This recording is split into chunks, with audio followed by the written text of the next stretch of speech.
Bom dia, esse é o trabalho da matéria Código de Ética da Faculdade FAMIG, na qual nós temos os seguintes integrantes: Arthur Gabriel, Helder Freitas, Guilherme Malta, que sou eu, Rodrigo de Vasconcelos, Júnior Rocha, Juliana Emerick e Igor Bruno. Hoje nós vamos tratar do Estatuto da Advocacia e a Ordem dos Advogados, Lei 8.906 de 94. Basicamente, nós vamos falar sobre dois incisos do artigo 7º, um relacionado à inviolabilidade do exercício de advocacia e outro sobre os critérios que ensejam a prisão em flagrante do advogado e principalmente quais procedimentos devem ser adotados quando da prisão em flagrante do advogado. Então vamos lá. O artigo 7º diz que são direitos do advogado, inciso 2, vai tratar sobre a inviolabilidade do exercício da advocacia e ele é dividido em três momentos interessantes. O inciso 2 nos diz que a inviolabilidade de seu escritório ou local de trabalho, bem como de seus instrumentos de trabalho, de sua correspondência escrita, eletrônica, telefônica e telemática, desde que relativas ao exercício da advocacia. Então, pessoal, percebam que aqui na verdade, é uma extensão do que nós temos na Constituição Federal, quando nós temos a situação da inviolabilidade geral que todo brasileiro, toda pessoa tem relacionado à sua privacidade. Mas nesse caso, quando nós tratamos da inviolabilidade do escritório local de trabalho do advogado, nós estamos nos referindo não à pessoa do advogado em si, mas na verdade ao exercício da advocacia. Então perceba que para que o exercício da advocacia seja exercido de forma plena, nós temos que ter sim esses preceitos legais garantidos em relação à intimidade, a tudo aquilo que o advogado necessita para o trabalho dele. Então, na verdade, esse inciso ele visa proteger não o advogado em si como pessoa, mas ao exercício que ele desenvolve, porque em tese nós estamos falando de trabalho, de correspondência escrita, nós estamos falando de informações de seus clientes. Então aqui a proteção jurídica que nós temos é da sociedade, é que vai garantir que ninguém, nenhuma autoridade policial ou outro órgão vai interferir, vai quebrar o sigilo de tudo aquilo que os clientes conversam com o advogado. Ou seja, então aqui nós temos um inciso referente a esse tipo de garantia. Lembrando que não é do advogado, e sim do exercício à advocacia. É, na verdade, uma garantia da sociedade. Mas será que essa garantia ela não tem nenhum tipo de limite? Nós vamos ver agora.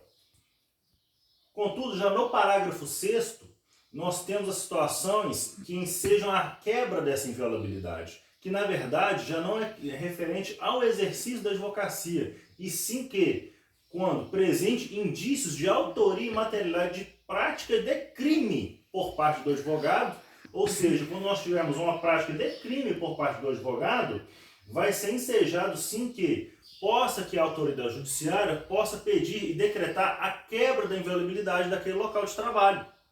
Ou seja, isso tratado no inciso 2, em decisão, e a decisão deve ser motivada, expedido mandado de busca e apreensão específico e pormenorizado a ser cumprido na presença de representante da OAB. Ou seja, então, quando o advogado ele comete, ele enseja algum crime que vá ter uma quebra de sigilo no local de trabalho dele, essa quebra de sigilo ela deve ser expedida por uma autoridade competente, ela deve ser motivada e pormenorizada e, principalmente, ela deve ser acompanhada por um representante da OAB. Mas percebam, quando nós tratamos da exceção à regra, não estamos falando em momento algum sobre o exercício da advocacia. E agora vem a parte mais importante do parágrafo 6º, que é vedada a utilização dos documentos, das mídias e dos objetos pertencentes a clientes do advogado, bem como dos demais instrumentos de trabalho que contêm informações sobre clientes. Então, quando nós temos a quebra da inviolabilidade do advogado, nós estamos investigando o advogado e não mais o exercício da advocacia.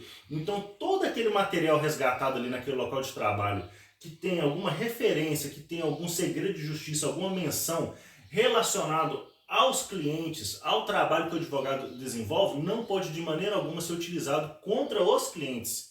Então, na verdade, essa exceção à regra é só para nos dizer que se o advogado estiver cometendo algum tipo de delito e estiver sendo investigado, ele pode sim ele sofrer uma busca em seu local de trabalho, mas que seja coisas que seja recolhido materiais referentes a ele, não a seus clientes. E continuando sobre essa temática, nós vamos agora passar sobre as situações de prisões do advogado. E aí nós vamos para o inciso 4, que nos diz o seguinte: ter a presença de representante da OAB quando preso em flagrante delito, por motivo ligado ao exercício da advocacia para a lavratura do auto respectivo, sob pena de nulidade e, nos demais casos, a comunicação expressa a seccional da OAB. Vamos entender um pouco o que está querendo dizer isso? Nós temos que dividir o inciso 4 em dois momentos.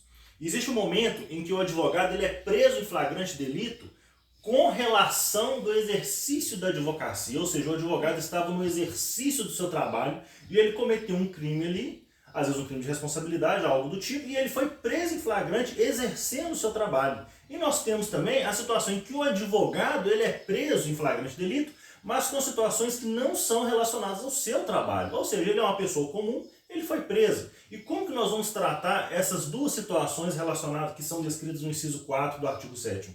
É agora que nós vamos ver. Em relação à prisão em flagrante delito com relação ao exercício da advocacia, nós temos a seguinte situação. O advogado ele tem o direito de ter a assistência e a representação de uma pessoa da OAB, que vai acompanhá-lo no momento em que é feita a lavratura do auto de prisão em flagrante pela autoridade policial. E caso não tenha o acompanhamento de um representante da OAB, essa lavratura de flagrante do auto de prisão que a polícia expede, ele vai ser nulo, ele vai ter pena de nulidade, porque o advogado em si, atuando em razão da função e preso em flagrante delito, ele tem o direito de ter o representante da OAB. Só que, contudo, nós temos uma seguinte pergunta. Será que essa garantia ela é uma garantia inquebrável? Existe algum tipo de exceção para ela? Então nós vamos ver a seguinte situação que foi proferida pelo Supremo Tribunal Federal. Da seguinte situação. Ação direta de inconstitucionalidade número 1127.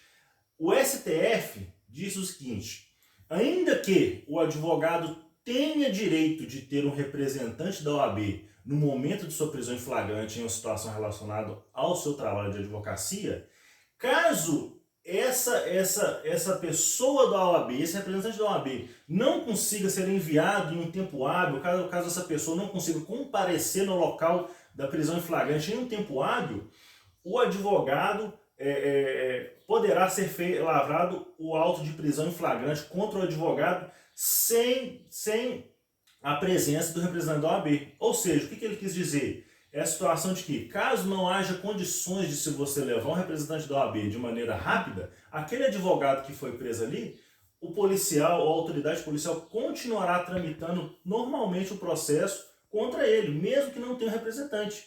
Porque a situação da garantia de você ter um representante, ela tem que ser vinculada a um tempo hábil. Então, quando não há capacidade de se mandar esse representante, ainda assim, aquele auto de prisão lavrado pela polícia, ele será válido.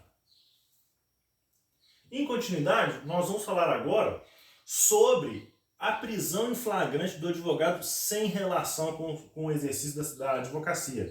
Ou seja, nós estamos falando, na verdade, de uma prisão comum.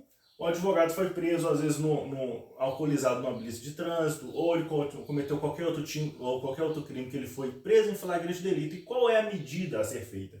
Neste caso, ele vai ser preso como um cidadão comum. Contudo, ao final do auto de prisão em flagrante lavrado contra ele, a OAB deverá ser cientificada pela autoridade policial. Então, nesse caso agora, ele não precisa de um representante da OAB para estar com ele no momento da prisão. Ele precisa apenas que, após lavrado o auto de prisão em flagrante, a autoridade policial deve, ou seja, é obrigatório, deve comunicar à OAB que o advogado está sendo preso. Então nós temos que o inciso 4 ele trata dessa questão da prisão do advogado. Nesse caso, ele é preso como um cidadão comum, mas devido à sua profissão de advogado, a OAB deve ser cientificada em relação à prisão desse profissional. Então, na verdade, esse foi o nosso trabalho do Código de Ética.